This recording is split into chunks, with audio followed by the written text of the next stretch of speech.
अस्सलाम वालेकुम, welcome to our show an hour with pain experts, जो कि पेश किया जाता है मार्टिन डॉ मार्कर की जानिब से, जो कि एक ऐसा प्रोग्राम है जो हम पब्लिक अवेयरनेस के लिए करते हैं, मास अवेयरनेस के लिए करते हैं, ताकि आप बहुत सारी चीज़ें जान सकें, सीख सकें और अपनी ज़िंदगी में वो गलतियाँ ना करें जो कि बहुत सारे लोग करते आ रहे होते हैं, जानबूझ के भी और कभी कभी बगैर जाने भी।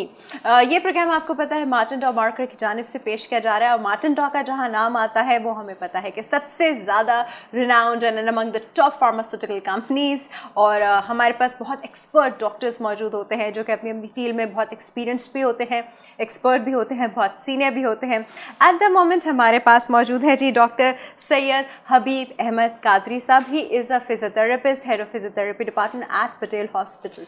अस्सलाम वालेकुम डॉक्टर साहब। वालेकुम अस्सलाम। कैसे हैं आप? अल्हम्दुलिल्लाह मैं ठीक हूँ। Thank you very much for inviting me. Thank you so much मेरे डॉक्टर साहब, थैंक यू सो मच। और आज मैंने आपसे बात भी बहुत इंपॉर्टेंट करनी है। आज की बात हम करेंगे जी बैक पेन के हवाले से, जो कि सब में ही कॉमन है। अप्रॉक्सीमेटली आई थिंक अगर एक घर में 10 लोग रहते हैं तो उनमें से 9 लोगों को तो बैक एक होता ही है, और जो एक बच्चा हुआ होता है वो शायद प्रॉब्ली 1 साल का बच्चा होता है, बाकी तो सभी को बैक एक होता है। डॉक्टर साहब, व्हाट इज़ बैक एक, जिसको हम अपनी आम ज़बान में कमर दर्द कहते हैं, और ये कमर दर्द बाकी चीज़ों से, जिससे हम शियाटिक का पेन या बाकी चीज़ें कहते हैं, उनसे कैसे डिफरेंट होता है? देखिए, कमर दर्द जो होता है वो उसको जिसको हम बैक एक कहते हैं, वो 2 पोजीशनिंग में होता है, एक लोअर बैक एक और एक अपर बैक एक। अच्छा। जो अपर बैक एक होता है वो पोस्चरल होता है, जो लोअर बैक एक होता है वो भी, उसकी बहुत सारी वजूहत होती हैं। उसमें वज़न का बढ़ना, खुसूसन पेट का बढ़ना, ठीक है, और आर्थराइटिस ऑफ दी वर्टिब्रा में अगर रफनेस आ जाए, डिजनरेशन आ जाए तो वो भी रीज़न हो सकता है, ठीक है। अगर स्ट्रेन मसल्स में स्ट्रेन आ जाए, पट्ठों में खिंचाव आ जाए तो वो भी इसका रीज़न हो सकता है। और इसके अलावा बहुत सारी और भी वजूहत हो सकती हैं कमर के दर्द की, और इसमें सबसे मेन वजह जो है वह आपके बैठने उठने का स्टाइल, जिसको हम पोस्चर कहते हैं, कि आप किस तरीके से अपनी वर्टिब्रा का, अपने बैठने का किस तरह ख्याल रखते हैं, अपनी बैक का, ये सबसे इम्पॉर्टेंट चीज़ है। अच्छा डॉक्टर साहब, अब आपने बताया कि इसको हम डिवाइड करते हैं अपर एंड लोअर बैक पे, तो ये हम कैसे डिवाइड करते हैं? हमें कैसे अंदाज़ा होगा कि अपर बैक है और ये लोअर बैक है? ये साइट ऑफ पेन के ऊपर डिपेंड करता है कि आप रेडिएट भी तो करते हैं। एग्जैक्टली, वो लोअर बैक उस वक्त कहता है जब रेडिकुलोपैथी होती है, लंबर रेडिकुलोपैथी कहते हैं इसको। और सब हम आसान लफ्ज़ों में समझाता हूँ। देखें, वो इम्पेजमेंट नर्व की नर्व कंप्रेस हो या नस दबे, वो दबे और वो जहाँ जो नस दबेगी उसका जो नर्व रूट होगा, जो उसका पाथवे होगा, वो वहाँ पर उसका दर्द जाए, सरायत कर जाए। यानी इसकी एग्जांपल इस तरीके से हम देते हैं कि अगर हम ये बटन यहाँ खोलते हैं तो फ़ैन छत पे ऑन होता है, तो ये कैसे पॉसिबल होता है? ये तो इंसान की तख्लीक है, तो अल्लाह ने जो तख्लीक की है उसकी तो कोई मिसाल ही नहीं मिलती। तो हम इसलिए नर्व रूट से, असल में होता ये है कि लोअर बैक में बेसिकली प्लक्स कहते हैं, जहाँ गुच्छा होता है नसों का, जिसको हम लंबर प्लक्सेस कहते हैं। वहाँ से मुख्तलिफ नसें निकलती हैं जो टांगों में मुख्तलिफ काम सराहियत देती हैं, जिसका हर नस का अपना अपना काम होता है। कॉमनली जो शाटिका होता है, जिसको हम शाटिक नर्व कहते हैं, वो कंप्रेस होती है। उसके अलावा अगर खुदा ना खास्ता कोई डैमेज हो जाए तो और भी बहुत सारे नसों की इन्वॉल्वमेंट होती है। वो it depends, case to case vary करता है। मगर कॉमन बैक एक जो होता है वो उसमें नर्व की इम्पेजमेंट या नहीं होती या नस नहीं दबती, इसको आम लफ्ज़ों में ये कहेंगे। डॉक्टर साहब, एक होता है वर्टिब्रा का प्रोट्रूड करना, यानी थोड़ा सा उसका बाहर निकलना। अब ये क्या होता है और इसमें किस तरह का दर्द होता है? देखें, जो मोहरे, इसको एग्जाम्पल इस तरीके से, ये 2 मोहरे हैं, इस दोनों मोहरों के दरमियान जो है फाइब्रस न्यूक्लियस होती है, पल्पोसस कहलाता है, ठीक है। यानी इसको अब थोड़ा सा मैं आसान लफ्ज़ों में, एक प्लेट समझे, एक कुर्री हड्डी होती है, इसको हम आसान लफ्ज़ों में कह सकते हैं। उस कुर्री हड्डी में अल्लाह ताला ने एक फ्लूइड भरा हुआ है जो बेसिकली दोनों वर्टिब्रा को मोबाइल करने में फ्रिक्शन लेस बनाता है, यानी रगड़ खाने से बचा रहा होता है, ठीक है। तो वो कुर्री हड्डी बेसिकली किसी भी वजह से, आइदर ट्रॉमा और किसी भी वजह से वो प्रोट्रूड का मतलब होता है ट्विस्ट कर जाना, ठीक है। अगर वो ट्विस्ट कर जाए, उसमें 2 बातें होती हैं, या तो पिचक जाती है या फिर वो फट जाती है झिल्ली। अच्छा, अब वो फटना और पिचकना इशू नहीं है, इशू ये उसकी वजह से कि जितने स्ट्रक्चर है, कंटेंट है, उन पे कंप्रेशन कितना डालती है वो, उसकी वजह से फिर क्या प्रॉब्लम क्रिएट होते हैं, एसोसिएट कॉम्प्लिकेशन क्या आती हैं। समहाउ कुछ ऐसे भी पेशेंट देखे गए हैं जो डिस्क प्रोट्रूड होती है मगर सिंपल बैकएक होता है। अच्छा, उसकी डिग्री होती है, क्लासिफिकेशन है, कितना डिस्क प्रोट्रूड हुआ है, कितनी उसको इंजरी आई है, उसके हिसाब से फिर उसका मैनेजमेंट और फिर उसकी ट्रीटमेंट किया जाता है। अच्छा डॉक्टर साहब, डिस्क प्रोट्रूड होना एक रीज़न और डिस्क का बीच में से गायब हो जाना ही ये भी तो होता है। देखिए, डिस्क का वर्टिब्रो वो तो फिर एक, अगर कोई पैथोलॉजी क्रिएट हो आपके बॉडी में, जो आपके ब्लड में कोई डिजीज़ हो, कोई प्रॉब्लम हो, उसकी वजह से आपको कोई मतलब जैसे लाइक आप टीबी होता है। अच्छा। टीबी वो बेसिकली खून में सरायत करता है और फिर वो आपके मोहरों में मोहरों का टीबी होता है, वो फिर बेसिकली इन्वेजिनेट कर यानी खा जाता है उसको, मोहरों को और उसके वो जो कंटेंट को, तो उसकी वजह से आप वो जो कह रही हैं वो बिल्कुल गायब। तो वो फिर उसकी मोहरों की टीबी में क्या होता है? एक तो टीबी हमें पता है कि इसमें खांसी होती है, आपको कभी और बहुत ब्लड भी आ जाता है वैसे, तो मोहरों की टीबी में क्या होता है? पेन होता है। अच्छा। पेन होता है और वर्टिब्रा बेसिकली फर्जाइल हो जाता है और उसके जो कंटेंट होते हैं, जो यानी जो डिस्क होती है और जितने भी कंटेंट होता है वो बेसिकली फर्जाइल हो जाते हैं बेसिकली, ठीक है। तो वो झड़ना, बिल्कुल बोन फर्जाइल हो जाती है, उसकी वजह से फिर उसका जो एक्टिव ट्रीटमेंट होता है टीबी का, उसके वजह से वो वर्टिब्रा ठीक होता है और फिर उसके लेकिन क्या वो बोन ठीक हो जाती है? जी बिल्कुल ठीक हो जाती है और उसमें उसके साथ फिर उसको फिर ओपन रिडक्शन की तरफ ले जाते हैं अगर नीड होती है तो। उसकी डिफरेंट टाइप ऑफ सर्जरीज होती हैं। फिर वो चूँकि मेरा डोमेन नहीं है इसलिए मैं बहुत ज़्यादा इतना बात नहीं कर सकता। आप एक मेन आइडिया तो दे रहे हैं ना डॉक्टर साहब। अच्छा, अब मुझे बताइए कि बैक पेन को हम घर में कैसे मैनेज कर सकते हैं? देखिए, सबसे पहले आप अपना पोस्चर करेक्ट करें। सही। बैक और सिर्फ जब पेन हो रहा होता है ना तो फिर पोस्चर उस वक्त करेक्ट नहीं होता डॉक्टर साहब, उस वक्त इंसान बैठ ही जाए, बड़ी बात कैसे अगर आपको हो गया बैक पेन तो आप सबसे पहले आप उसमें कोई क्रीम या जेल हो आपके घर में पड़ी हो, आप वो लगा सकते हैं, ठीक है। अगर वेंटीजिनो है, वो मेरे बचपन से ही वेंटीजिनो में देखता हुआ है और आज तक चल रही है वो हमारे घरों में। अगर जहाँ पे खाने वाली गोलियां होती हैं वहाँ पे ये मरहम भी जरूर रखा होता है। तो आप वेंटीजिनो लगा सकते हैं दर्द के लिए, वो उससे आराम आएगा। उसके अलावा अपने मैट्रेस, जैसे मैंने आपको कहा कि मैट्रेस आपका सॉफ्ट, नॉट सो सॉफ्ट और नॉट सो हार्ड होना चाहिए, प्लेन मैट्रेस होना चाहिए। वो कोई सी भी कंपनी का मैट्रेस हो, उससे कोई गरज नहीं होती, मतलब वो बहुत इवन होनी चाहिए ताकि आपको वर्टिब्रा, स्प्रिंग्स वाला, बीच में फोम वाला, ऊपर एक कूल जेल डला हुआ, ये सब टाइप्स है ना। ये बेसिकली लेविशली लाइफ है। हाँ, ये इट्स नॉट अ ट्रीटमेंट। आपको ट्रीटमेंट के लिए आप कॉमन प्लेन मैट्रेस लें। आप देखें बहुत सारे आपको गाँव में आप देखें वहाँ कौन से मैट्रेस यूज़ होते हैं। लोग लाइफ अपनी जितनी उनकी स्ट्रॉन्ग बोन ही इतनी स्ट्रॉन्ग होती है, मसल इतने स्ट्रॉन्ग होते हैं, उनको no need for any mattress और मेडिकेटेड मैट्रेस और silicone gel need sheet, no need. तो हमें बेसिकली अपनी फ़िज़िकल एक्टिविटी पे ध्यान देना चाहिए और हमें बेसिकली अपना एक्सरसाइज पे ध्यान देना चाहिए और अपना पोस्चर करेक्ट रखना चाहिए, ये मेन फोकस है। सही। अच्छा डॉक्टर साहब, आप मुझे बताइए कि हम बड़ी आसानी से एक गोली खा लेते हैं और दर्द की गोली खा ली, चलो दबा लो कॉस पर। डॉक्टर साहब, ये दर्द की गोली हमारी बॉडी में जाके, क्योंकि चलो एक या दो तो समझ में आती हैं, आदत ही पड़ जाती है डॉक्टर साहब, ये क्या हमारी बॉडी में जाके किस तरह नुकसान पहुँचाते हैं? देखिए, हम एक्सरसाइज करना नहीं चाहते, हम गोली खाना चाहते हैं, हम कोई लेज़र ट्रीटमेंट कराना चाहते हैं, सब कुछ करवाना चाहते हैं, एक्सरसाइज करना नहीं चाहते।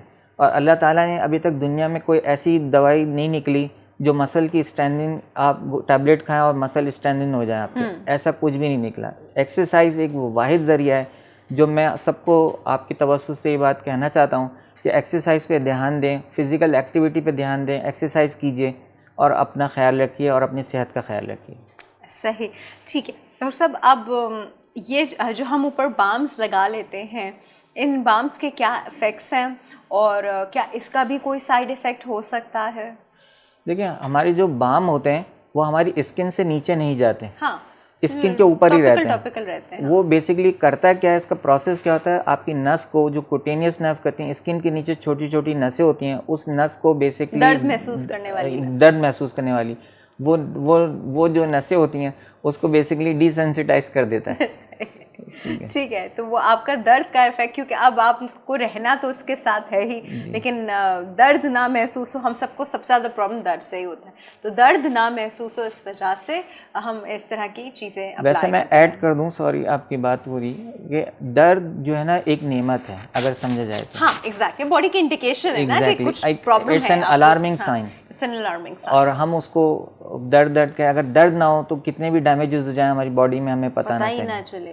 बिल्कुल बिल्कुल, जैसे ना डायबिटीज़ के पेशेंट के साथ होता है, क्योंकि वो इतने नम होते हैं, उन्हें पता ही नहीं चलता उन्हें कोई चोट लगी और फिर जब गैंग्रीन बड़ा होता है और फिर वो पूरी टांग काटनी पड़ती है तो पता चलता है। तो ये दर्द जो है ये बेसिकली एक नेमत है, क्योंकि दर्द हमें बताता है कि यहाँ पे कोई प्रॉब्लम शुरू हो चुकी है, तो हम इसका इलाज करें। ठीक है, दर्द आपको नहीं फील करना, इसके लिए आप बाम्स और ये सब ज़रूर लगाइए आप अपने आराम के लिए, लेकिन उसका इलाज बहुत ज़रूरी है। अच्छा, इलाज क्या होगा इसका? फिजियोथेरेपी क्या होती है? फिजियोथेरेपी में हम वही सबसे पहले पेन मैनेज करेंगे इसको, ठीक है, मतलब हॉट फर्मेंटेशन इसको यूज़ करेंगे। डॉक्टर साहब, आप लोग भी फिजियोथेरेपी के बाद ना इस तरह के बाम सप्लाई करके पेशेंट को भेजते हैं?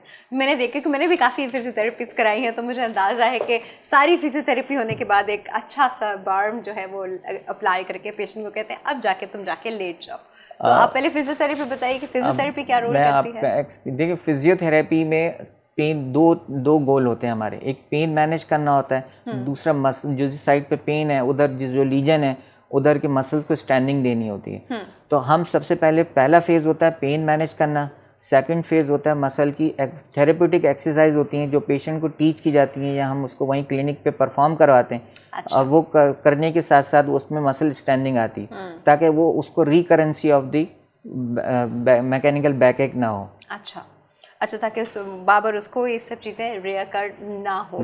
ठीक है। अच्छा डॉक्टर साहब, फिजियोथेरेपी में जो आप मशीन यूज़ करते हैं वो किस तरह उसका मैकेनिज्म ऑफ एक्शन क्या है? हम एक मोड ऑफ ट्रीटमेंट होता है, जैसे अल्ट्रासोनिक यूज में कुछ मशीनें जो कॉमनली यूज होती हैं। क्या होता है EMS? इलेक्ट्रिकल मसल स्टिमुलेशन कहलाती है।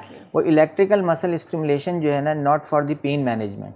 अगर बेसिकली नर्व इंटैक्ट नहीं हो तो उसको नर्व को स्टिमुलेट करने के लिए दिया जाता है, मेन पर्पस उसका ये होता है। अच्छा, ठीक है। हम बेसिकली टेंस यूज करते हैं for the main purpose of the pain management.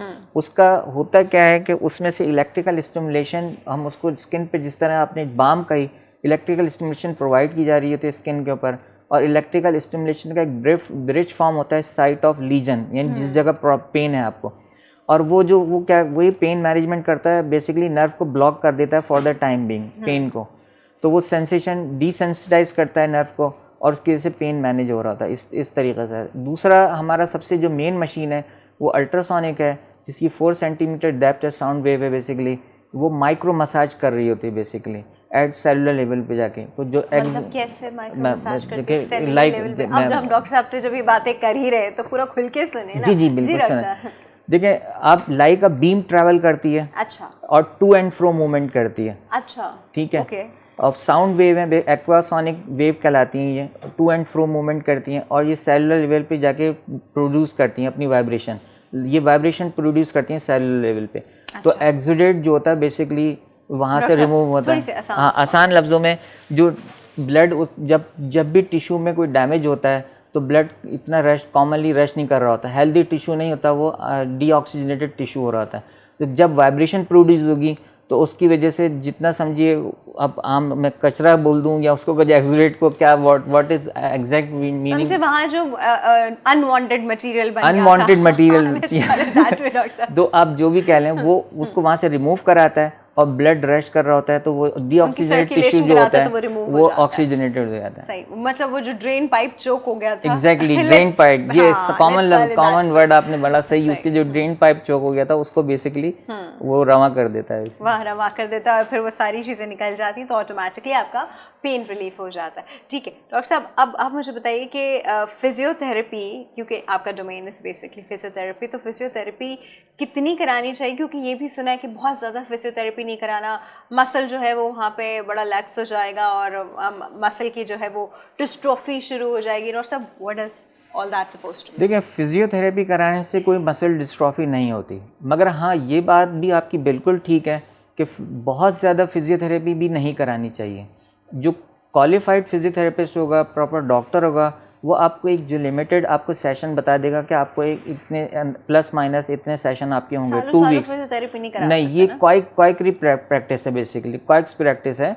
Physiotherapist आपको बैकएक के लिए 2 वीक्स के लिए आपको बुलाता है क्लिनिक पे, समाउ आपको रेगुलर बुलाता है और समाउ आपको ऑल्टरनेटिव्स बुलाएगा। तो ये बेसिकली आपको qualified therapist patient to patient vary करता है और आपको पहले असेसमेंट करता है, एवेल्युएट करता है, देन आपको बता देगा वो आपको कितने दिन आपको विजिट करना है। सालों और महीनों की फिजियोथेरेपी ये नहीं होती आजकल, बिल्कुल भी रिकमेंडेड नहीं है इस तरीके की। और सब ये तो वो हमारा एक फैशन में भी आता है, मैं फिजियोथेरेपी कराने जा रही हूँ, मैं अभी आती हूँ पर फिजियोथेरेपी, फिर वो ग्रुप ऑफ फ्रेंड्स जा रहा होता है जो फिजियोथेरेपिस्ट के पास, और सारी लेटी हुई गप्पे भी, उनकी सोशल लाइफ भी वहाँ चल रही होती है और फिजियोथेरेपी भी चल रही होती है। सो ये कोई फैशन वाली चीज़ तो है नहीं, it's nothing like you have to just go for it.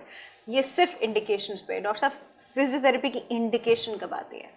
देखिए, फिजियोथेरेपी की इंडिकेशन जब आएगी, एक तो अब 2 बातें हैं, इतनी अवेयरनेस हो गई फिजियोथेरेपी की, अब पेशेंट खुद क्लिनिक पे वॉक इन पेशेंट आ जाता है हमारे पास, तो हम खुद उसको असेस करके देखते हैं कि इसको फिजियोथेरेपी की ज़रूरत है या नहीं है, एक बात। दूसरी बात ये कि कॉमन जो प्रैक्टिस है वही रेफरल पेशेंट हमारे पास आते हैं, ऑर्थोपेडिक्स, फिजिशियन, कोई भी हमें रेफ़र कर रहा होता है, जिसको हम वो पहले एवेल्युएट करता है, देन इसको असेस करता है। मैंने जैसे आपको बताया कि अक्यूट फेजेस में फिजियोथेरेपी नहीं करानी चाहिए, क्योंकि रेस्ट करना चाहिए, आपको पेन किलर या जो भी पेन मैनेजमेंट आप कर सकते हैं वो लेना चाहिए, देन आपको मसल स्टैंडिंग के लिए जो रिमेनिंग पेन है उसको ट्रीट करने के लिए फिजियोथेरेपी करानी चाहिए। अच्छा, अब डॉक्टर साहब एक और बड़ी इंपॉर्टेंट बात, अगर वर्टिब्रा पे किसी भी तरह का, मोरे पे हेयर लाइन फ्रैक्चर है, अक्सर चोटों में लग जाता है, आप गिर गए, आप कमर के बल गिरे और आपकी वर्टिब्रा पे चोट लग गई, तो अब ऑब्वियसली इनके ऑपरेशंस तो हम ऐसे ऑप नहीं करते ना, ये तो बहुत सिवियर कंडीशन में जाके होते हैं, उसके लिए फिजियोथेरेपी और इस तरह के बाम्स जो हैं कितने इफेक्टिव रहते हैं? देखिए, मैं आपको सबसे पहले ये बताऊं कि वर्टिब्रा में जो कॉमन फ्रैक्चर होता है वो कंप्रेस फ्रैक्चर ऑफ वर्टिब्रा होता है। वर्टिब्रा मोहरा दबता है, ठीक है, हेयर लाइन नहीं होता, कंप्रेस फ्रैक्चर होता है, ठीक है, कॉमन फ्रैक्चर जो होता है।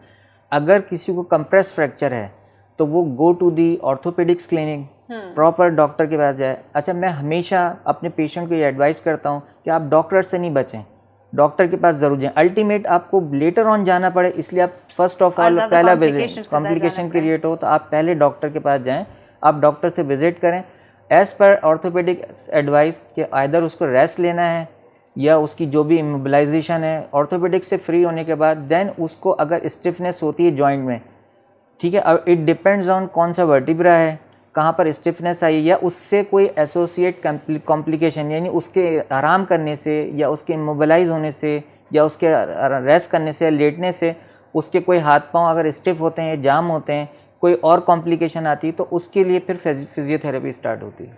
सही। अच्छा डॉक्टर साहब, हम फिजियोथेरेपी की बात कर रहे हैं, तो अभी तक तो हम मोहरों पे थे और वर्टिब्रास पे थे, या हमारी अगर नर्व कंप्रेस हो रही है, अगर सराउंडिंग के टिश्यूज़, मसल्स, जो टेंडन्स, ये सब उसके साथ जो है इन्फ्लेम्ड हुए हुए हों, स्वेल हुए हुए हो, तो इनका क्या इलाज है? देखिए, यही मैंने कहा आपसे कि मोहरा तो फिजियोथेरेपिस्ट नहीं ट्रीट करता, अगर फ्रैक्चर हो जाए वो तो ऑर्थोपेडिक सर्जन ट्रीट करेगा।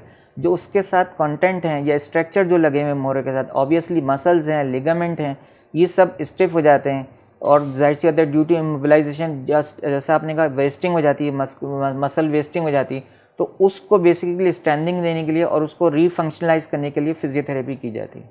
सही। और इसके लिए फिर सर्टेन मूवमेंट्स भी आप लोग कराते हैं कुछ? अब इट डिपेंड्स ऑन कि आपका एरिया कौन सा। अगर आपका लोअर बैक है क्या, तो हम बहुत सारी एक्सरसाइज कराते हैं। अब हर एक्सरसाइज प्लान उसकी प्रॉब्लम के मुताबिक तरतीब दिया जाता है। सही, ठीक है। अच्छा डॉक्टर साहब, प्रोग्राम का टाइम खत्म हो रहा है, तो मैं चाह रही हूँ कि इससे पहले आप एक नॉर्मल मैनेजमेंट, एक इंसान को जिसको बैक पेन रहता हो और कोई और उसका रीज़न ना हो, मतलब कोई शियाटिक का कोई और रीज़न नहीं है, तो उसको बताइए कि उसको कैसे मैनेज करना चाहिए।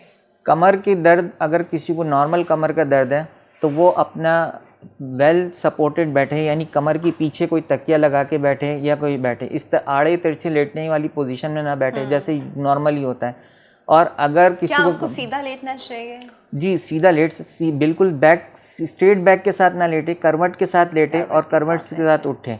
और दूसरी बात ये कि आधे और पौन घंटे से ज़्यादा एक पोजीशन में न रहे, अपनी पोजीशन चेंज करते रहे अगर पॉसिबल हो तो, क्योंकि ये भी होता है कि पॉसिबिलिटी भी देखी जाती है 45 मिनट के बाद आप 20 सेकंड्स के लिए एटलीस्ट उठ के चलें। उसकी रीज़न ये होता है कि सोरनेस ऑफ द मसल्स होती है, जो अटैचमेंट जैसा आपने कंटेंट कही लिगामेंट मसल्स, उसमें सोरनेस आती है, तो जाहिर सी बात है मूवमेंट जो है खाली वर्टिब्रा नहीं कर रहा होता, it with the help of the muscles और लिगामेंट के थ्रू हो रही होती है, तो उसको भी लोकल रेस्ट देते हैं। अगर आप कहें कि पेशेंट को बिल्कुल बैक एक में लेटा के रख दिया जाए तो वो भी बात ठीक नहीं है, तो इसलिए उसको लोकल रेस्ट दिया जाए और एक्सरसाइज, उसको स्टैंडिंग एक्सरसाइज होती है जो आप क्लिनिक में आके कर सकते हैं, वो हम अभी यहाँ तो मैं नहीं बता सकता, थेरेपेटिक एक्सरसाइज तो वो कीजिए, उससे आप इंशाल्लाह बेहतर हो जाएंगे। ठीक है डॉक्टर साहब, thank you so much doctor साहब, आप टाइम निकाल के इतनी इंपॉर्टेंट और अच्छी इन्फॉर्मेशन आपने हमको दी, थैंक यू सो मच।